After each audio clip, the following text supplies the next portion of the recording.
Perspective में रखते हैं कि हुआ क्या। 15 दिन पहले जब मुकेश अंबानी जी ने फाइनेंशियल सर्विसेज कारोबार को डीमर्ज की बात की थी, बाजार ने बहुत लाइटली नहीं लिया। बाजार को कहा जब होगा तब होगा, प्रोसीजरल मामला है, और बाजार आगे बढ़ गया क्योंकि अभी बहुत बड़ा कारोबार है नहीं, कुछ बाजार में बात नहीं की है। लेकिन वीकेंड में जब कामत साहब को बोर्ड पे भी लाए, जो वेटरन बैंकर हैं जैसा निकुंज बता रहे थे, और फाइनेंशियल सर्विसेज के कारोबार की अनाउंसमेंट करते हुए उस बोर्ड पे भी लाए, इसका मतलब क्या है, किस तरह के कारोबारों को देख सकता है रिलायंस। और रिलायंस के जियो और रिटेल के अगर आप कंज्यूमर्स को देखें तो 45 करोड़ कंज्यूमर्स को डायरेक्टली इनडायरेक्टली रिलायंस छूता है। तो क्या पॉसिबिलिटीज़ हैं, सुमित ने ये कमेंट्री देखी है और एनालाइज किया है, वो हमारे साथ बैठ रहे हैं आज। सुमित बताइए।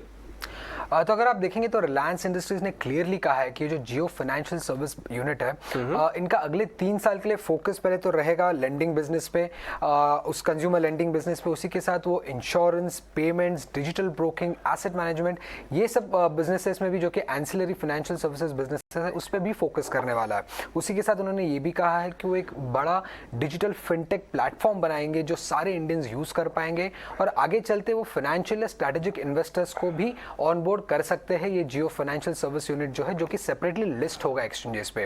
अब अगर हम देखेंगे तो कॉम्पिटिटर्स क्या हो सकते हैं लेंडिंग बिजनेस पे, अगर हम देखें तो बजाज फाइनेंस, पेटीएम जैसे कॉम्पिटिटर है। इंश्योरेंस, पेमेंट्स, डिजिटल ब्रोकिंग में पीबी फिनटेक है, पेटीएम है, angel one, IFL securities, Edelweiss, और एसेट मैनेजमेंट में भी पेटीएम, आनंद राठी जैसे कॉम्पिटिटर्स हैं। अब जियो फाइनेंशियल सर्विस, ये बिजनेस का सबसे बड़ा स्ट्रेंथ क्या हो गया, सबसे बड़ी ताकत क्या होगी?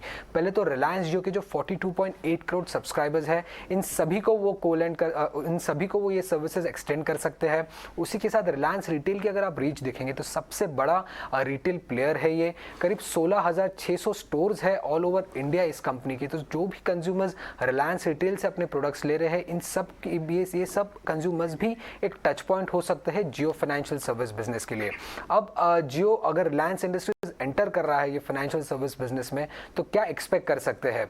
अभी हमने पहले भी देखा है कि रिलायंस इंडस्ट्रीज जो भी सेगमेंट में, जो भी सेक्टर में एंटर करता है, बहुत डिसरप्टिवली एंटर करता है, और उनका हमेशा एम ये रहा है कि सबसे बड़ा प्लेयर बनने का। आप O2C ले ले, उसमें लार्जेस्ट प्लेयर है। टेलीकॉम में जब उन्होंने एंट्री की थी तब डिसरप्टिव एंट्री था, अब वो लार्जेस्ट टेलीकॉम प्लेयर है। ब्रॉडबैंड में भी डिसरप्टिव एंट्री थी और अब लार्जेस्ट प्लेयर है, और रिटेल में तो वो लार्जेस्ट प्लेयर है ही। तो शायद जियो फाइनेंशियल सर्विसेज के लिए भी यही एम रह सकता है कंपनी का आगे चलते। राइट, हमेशा एक डिस्ट्रप्टर की तरह आते हैं और एम रहता है कि largest player in the industry रहे। बिल्कुल, शुक्रिया सुमित इस जानकारी के लिए और ये सारे अपडेट शेयर करें। इंटरेस्टिंग ऑब्जर्वेशन लेकर आए हैं यहाँ पर सुमित। रिलायंस इंडस्ट्रीज को खुलते ही प्लस करें या फिर 1 मिनट के लिए वेट करें? आज खुलते रिलायंस इंडस्ट्रीज को प्लस कर सकते हैं क्या आज? जी बिल्कुल कर सकते हैं। प्रीवियस वीक में हमने बाय का सजेशन दिया हुआ था, 2600 का पहला लेवल था। प्रीवियस वीक में एक टिक बना था ऑन द वेडनेसडे सेशन, 2600 का ही हाई बना के फिर से एक रिटेल जोन में आया हुआ था। बिल्कुल स्टॉक ने एक परफेक्ट वहीं से बाउंस बैक दिया, 2600 फिर से अचीव हुआ है, and still I am bullish. यहाँ पे फ्रेश पोजीशन भी बनाई जा सकती है। मेरा टारगेट है 2680 का। ये बात हो रही है 2680, यानी ऑलमोस्ट 2700 का टारगेट है सुमित का। और आप देखिए रिलायंस लास्ट 1-1.5 महीने में भले ही 10-15% चला हो, जो हमने यहाँ आपको 18 स्वदेश पे 2350 के आसपास आपका ध्यान बताया था कि यहाँ पे आपको इस जोन में ज़रूर देखना चाहिए, और वहाँ से 10% रिलायंस चला है। लेकिन इस बार इसमें SBI जैसा कुछ हो सकता है कि ये अपने हर्डल को शायद क्रॉस करने की तरफ जा रहा है क्या? इस बारे में हम बात करेंगे अपने टेक्निकल एनालिस्ट से और अविनाश से भी। लेकिन जस्ट पर्सपेक्टिव में रखते हैं कि हुआ क्या। 15 दिन पहले जब मुकेश अंबानी जी ने फाइनेंशियल सर्विसेज कारोबार को डीमर्ज की बात की थी, बाजार ने बहुत लाइटली नहीं लिया। बाजार को कहा जब होगा तब होगा, प्रोसीजरल मामला है,